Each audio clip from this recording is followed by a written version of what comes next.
आणखी एक मोठी बातमी आहे। तुळजापूर ड्रग्ज प्रकरणाचा तपास जलद गतीने व्हावा यासाठी खासदार ओमराजे निंबाळकर यांनी मुख्यमंत्री आणि गृहमंत्री फडणवीस यांना पत्र लिहिलंय।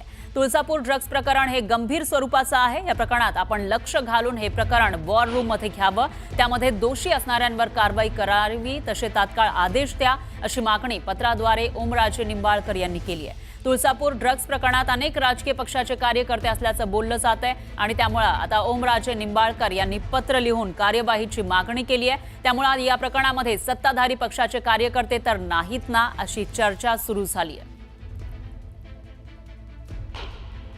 जर अशा पद्धतीनं ही पिढी बर्बाद करायचं कटकारस्थान ह्या ड्रग्ज माफियाच्या बाबतीत होत असेल तर ती वेळीच ओळखून त्याच्यावर अतिशय कठोर पद्धतीची कारवाई करणं गरजेचं आहे।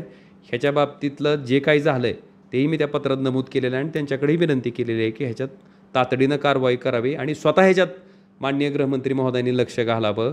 आणि ते बऱ्याचशा वॉर रूम वगैरे काय केलं आहे म्हणून मी ऐकतोय, त्या वॉर रूममध्ये सुद्धा ह्याचा आढावा घ्यावा की नेमकं काय झालं आहे, पोलीस तपासात कुठपर्यंत पोलीस पोहोचलेत। मला वाटतं हे करणं गृहमंत्री म्हणून आणि मुख्यमंत्री म्हणून त्यांची जबाबदारी आहे।